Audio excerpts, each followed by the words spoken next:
gambar-gambar konstruksi ya, sebelum rilis for construction itu harus di stamp oleh professional engineer. Kalau tidak di stamp oleh professional engineer, maka gambar itu dianggap tidak sah untuk dikonstruksi. Nah, sebenarnya itu juga sudah memungkinkan buat Indonesia menjalankan praktek insinyuran seperti itu, seperti negara-negara lain. Karena kita sudah ada payung hukum Undang-Undang Nomor 11 Tahun 2014 dan Peraturan Pemerintah Nomor 25 Tahun 2019. Jadi sangat memungkinkan. Hanya saja memang butuh waktu, butuh proses untuk membuat petunjuk pelaksanaan, untuk membuat guidelines professional engineer practice, termasuk desain stand yang akan direproduksi nantinya oleh Persatuan Insinyur Indonesia. Jadi pelaksana undang-undang adalah Persatuan Insinyur Indonesia yang bisa mengeluarkan juklak guidelines terkait professional engineering practice, praktek insinyuran di Indonesia hanya Persatuan Insinyur Indonesia. Jadi seperti yang disampaikan Pak Pras, PII sudah bertransformasi dari istilahnya paguyuban keinsinyuran, tempat bertemu bersilaturahminya para insinyur Indonesia dari tahun 1952, kemudian masuk ke milestone tahun 2014 hingga saat ini PII sudah menjadi engineering authority, otoritas insinyuran yang mengatur praktek insinyuran di Indonesia. Saya di PII sendiri sudah sejak tahun 2001. Saya menjadi anggota muda Persatuan Insinyur Indonesia bahkan sebelum saya sarjana di perguruan tinggi ya, S1. Kemudian saya mulai masuk menjadi pengurus PII pertama di Sorowako, Sulawesi Selatan sebagai sekretaris PII cabang Luwu Timur. Saya diberi kesempatan sama teman-teman anggota PII untuk 2 periode sebagai sekretaris. Kemudian saya pindah Makassar, sempat aktif di PII wilayah Sulawesi Selatan, dan akhirnya di tahun 2012 hingga sekarang saya salah satu unsur pengurus Persatuan Insinyur Indonesia PII Pusat. Oke Pak, kita lanjut. Sehariannya saya bekerja di salah satu konsultan ya, engineering di Jakarta Selatan, kantornya tepatnya di Blok M.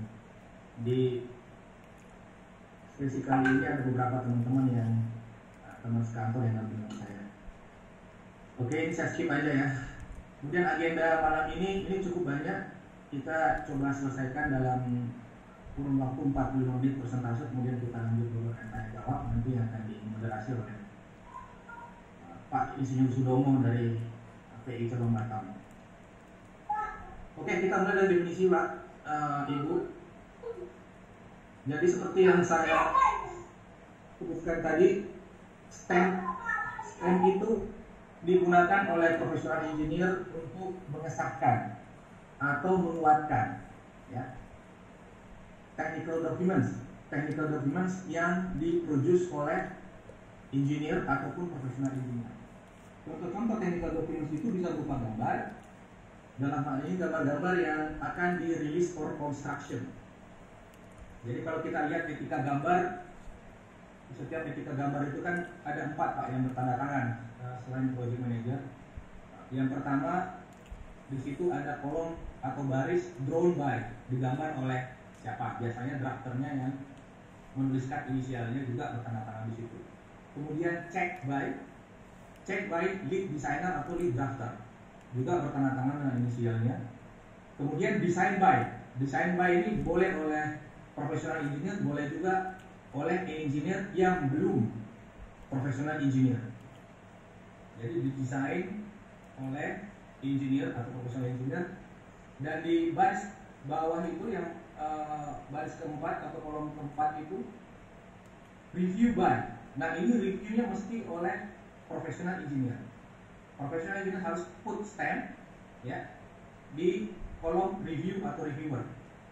Kemudian di sebelah kanan atau mungkin di atas, di situ ada baris atau kotak untuk release for construction. Nah, release for construction ini ditandatangani oleh project manager. Project manager pun selain review engineer tadi harus berstatus ya profesional engineer. Jadi ada dua reviewer. Reviewer pertama adalah disiplin engineer sendiri. Apabila gambarnya gambar sipil, maka profesional engineer-nya harus berdisiplin sipil. Project manajernya tidak masalah, dia tidak harus disiplin sipil.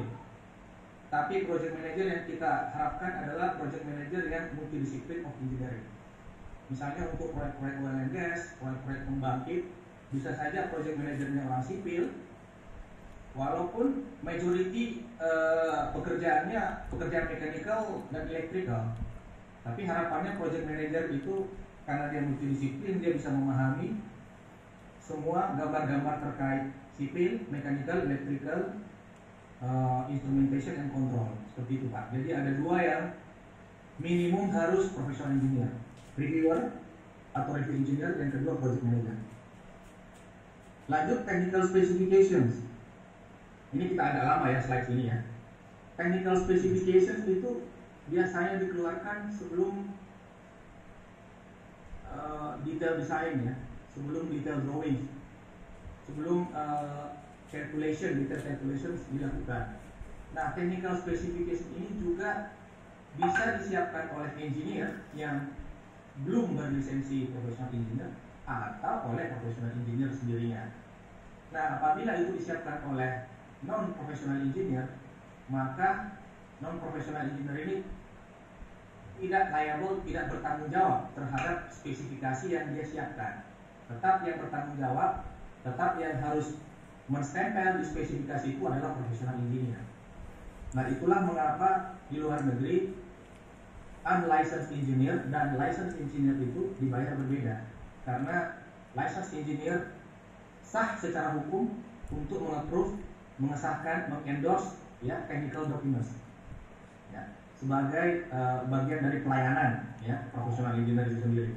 Technical calculation sangat jelas ketika ada kalkulasi, ada istilahnya desain kriteria pun itu biasanya distempel oleh profesional engineer. Detail calculation juga harus distempel oleh profesional engineer, walaupun calculationnya, desain kriterianya itu dikerjakan atau diinisiasi oleh non-licensed engineer. Jadi jangan salah Pak, fresh graduate yang lulus 1 tahun dari kampus pun bisa mendesain, bisa melakukan kalkulasi, bisa membuat spesifikasi, tapi dia tidak bertanggung jawab terhadap ya pekerjaan yang dilakukan. Istilahnya dia bekerja keinsinyuran tapi belum berpraktek keinsinyuran. Nah, tolong dibedakan bekerja keinsinyuran dan berpraktek keinsinyuran. Oke, lanjut ke technical data sheet. Technical data sheet ini saya ambil contoh saja, misalnya Bapak diminta untuk membuat technical data sheet untuk pressure vessel atau untuk pompa. Artinya untuk membeli pompa kan Bapak menyiapkan technical data sheet-nya. Nah, technical data sheet-nya itu bisa dibuat oleh yang belum engineer, sarjana teknik misalnya. Ya, bisa juga yang sudah dibuat oleh profesional engineer. Namun seperti yang saya bilang, yang tanggung jawab, yang liable, responsible terhadap technical data sheet itu sebelum purchase requisition dikeluarkan adalah profesional engineer. Inspection forms. Selama konstruksi ada pekerjaan-pekerjaan inspeksi. Ya, inspection forms ini juga karena sudah dianggap sebagai bagian pekerjaan insinyuran, maka harus di-stamp juga oleh profesional engineer. Jadi kalau itu pekerjaannya terkait inspeksi sipil, maka insinyur sipil lah yang men-stamp, yang menandatangani ya dokumen inspeksi tadi. Work progress verification. Jadi yang diverifikasi adalah sudah sampai di mana kemajuan proyeknya Pak. Construction progressnya sudah sampai berapa persen. Ini juga harus diverifikasi, di-stamp, ditandatangani oleh profesional engineer. Kemudian di Singapura kita melihat bahkan lifting design, lifting plan pun itu juga harus di-endorse atau ditandatangani, distempel oleh seorang profesional engineer. Nah, sekarang pertanyaannya begini. Kalau misalnya ada pekerjaan konstruksi yang dikerjakan oleh tentunya oleh kontraktor, kontraktornya tidak punya profesional engineer. Ya. Punya engineer punya sarjana teknik tapi tidak punya profesional engineer, maka dia butuh endorsement dari third party yang dalam hal ini adalah profesional engineer. Jadi profesional engineer third party-nya dipanggil untuk mereview gambarnya, kemudian mengendorse. Ya tentunya kalau kita mengendorse kita juga harus dibayar Pak dengan nilai tertentu. Di Singapura ya bayarannya cukup banyak kalau kita dipanggil sebagai third party untuk mengendorse technical documents. Nanti kita lanjut ke slide selanjutnya yang kita diskusi. Kemudian technical report. Technical report, pengalaman saya waktu saya bekerja di Black & Fitch kurang lebih 4 tahun. Feasibility study, due diligence itu semuanya harus distempel oleh professional engineer. Minimal nanti di final reportnya, di cover page-nya itu review by Habibie Rasad misalnya, di situ tertulis professional engineer, kemudian mesti ada stempel gitu. Nah ini udah lama dilakukan di Amerika, sudah 25-30 tahun yang lalu ya. Quality report juga pastinya itu harus desain, ditandatangani, di-stamp oleh professional engineer. Nah untuk pertambangan, mine planning, mine engineering terkait short term mine short term planning, kemudian mid term planning, long term planning juga harus di approve, ditandatangani oleh profesional. Jadi profesional engineer itu punya stamp seperti itu. Environmental report, karena juga teknik lingkungan bagian dari cakupan ya atau bidang keinsinyuran, maka environment engineer juga harus punya stamp untuk mengetahui kerja-kerja terkait kegiatan keinsinyuran atau praktik keinsinyuran untuk disiplin lingkungan. Nah, seperti yang saya sampaikan sebelumnya, bahwa profesional engineer practice itu berbeda-beda Pak. Ini prakteknya, implementasinya di negara-negara luar itu. Misalnya Amerika dia punya law, punya regulation sendiri, Kanada punya regulasi sendiri, tentunya Malaysia punya undang-undang sendiri yang ada sejak 1967 dan sudah 4 kali diamandemen ya selama 40-50 tahun terakhir. Nah, objektif dari professional engineer stamp ya untuk publik, untuk klien atau untuk user, stempel itu sebenarnya mengkonstitut, membuktikan, menyatakan penanda khusus dari profesional engineer. Jadi profesional engineer itu punya stempel.